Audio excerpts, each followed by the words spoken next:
A very good morning to my lecturer, Miss Alice, and my fellow friends.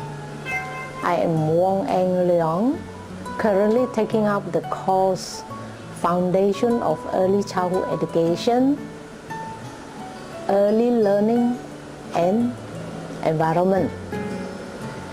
Now allow me to present to you my teaching philosophy. I believe each teacher is special. Do you agree with me?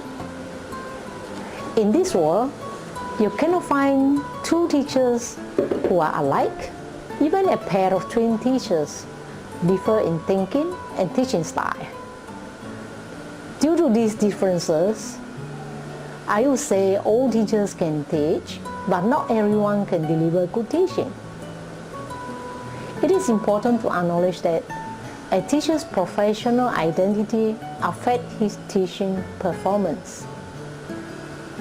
A teacher's personal identity could be molded from very early years and shaped by families, observation, teaching experience, policy context, and cultural influences.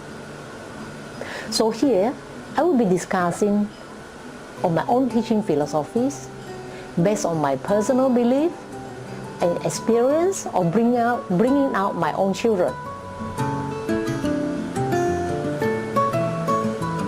I believe that each teacher is caring and loving, respectful, enthusiastic, and creative in teaching. Apart from that, each teacher is teaching using two-way communication rather than spoon-feeding the children information without giving chance for them to raise opinions. Lastly, I believe each teacher is responsible for a conducive and safe children environment. First of all, I believe an educator should be caring and loving. I quote Dr. Tom McSweeney's famous saying, "Children do not care how much you know until they know how much you care." This means love and care is the fundamental element in learning. When children receive ample of love, they will develop sense of security and become happier. They will then become more self-confident and have better self-esteem. Children who are loved will usually perform better in the center. The more often love a teacher or a caretaker gives, the faster the children learn. Now the next question will be, how to show care and love to children? Well, this is easy. We just have a simple pat on the shoulder of the children, and this pat can affirm the children that they are being cared about.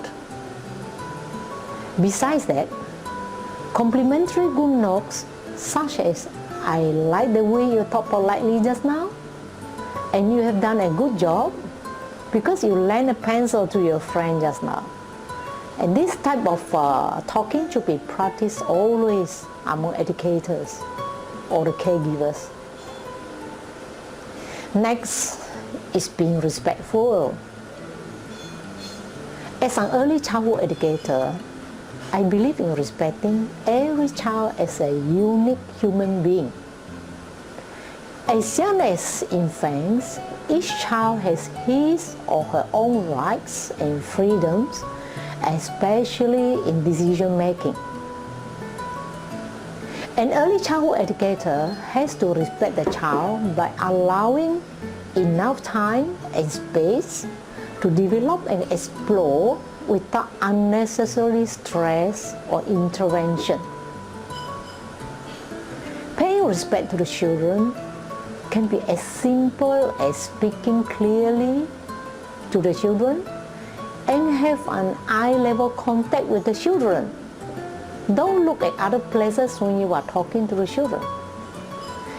Some of the examples of this respectful act towards children are: you leave the children without telling them, or you leave the children running without having clothes on their body.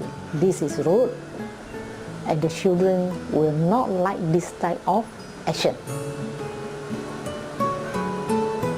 A simple understanding about respect is when a teacher treats the students in the same way to how they would like to be treated by others. Apart from that, I believe each teacher is enthusiastic and creative. Joining early childhood education is all about fun and creating school memories. A teacher can prepare teaching materials using available resources, the existing resources, including recycled materials, magazines, and cans without much cost.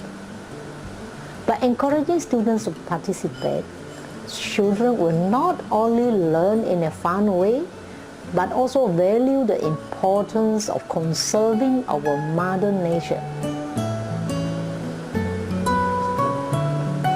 Having high academic qualification does not guarantee good teaching qualities. Actually, the most important quality in a teacher is measured by the patience and dedication in the teaching. Informal learning, which can be done through creativity, and learning within daily practice of learning, has indeed become widely practiced among the preschool. Furthermore, I believe that two-way communication plays an important role in learning process. A teacher should be able to connect himself to his students, the young students, to enable them to open their heart and mind to the educator. Not only is it important to have good communication with the students or children, but building good rapport with the parents is also equally important, as parents know the children's character best, and this can help the teachers in understanding the students better without any difficulty. However, many teachers fail to communicate effectively with the parents due to lack of communication training. It is agreed that most students have been taught to be fearful of teachers even before they start schooling. Students are scared to ask and rather opt for wait-and-see approach. Hence, a good rapport with the students is vital in enhancing effective learning. As the saying goes, if you can reach them, you can teach them. Finally, I believe each teacher is responsible for creating a conducive and safe environment for the students. Early childhood education also means a transition period from home to school for the first time. A suitable place should be chosen where it has little resemblance of both home and school to reduce the anxiety of the students. A teaching class should be clean, pleasant, well ventilated, spacious, well lit, and safe. Now, let us take a look at this picture. This is definitely not an ideal classroom for children. Why? Because the room is messy and not well lit. Items like the sharp items that can put students' life at risk should all be removed from the class. It is also noted that supervision is insufficient in this childcare setting.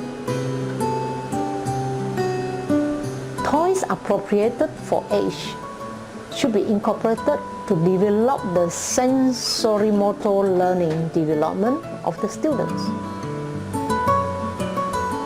Even if the child-centered environment surpasses all the safety criteria, supervision from the educators is still the utmost important criteria to ensure safety in children. In conclusion, philosophies has been reflecting core values and beliefs about teaching. I hope with these philosophies, I will be able to shape individual in his own unique way. I hope to instill positive attitudes about learning in young children. With this, I end my presentation. Thank you very much.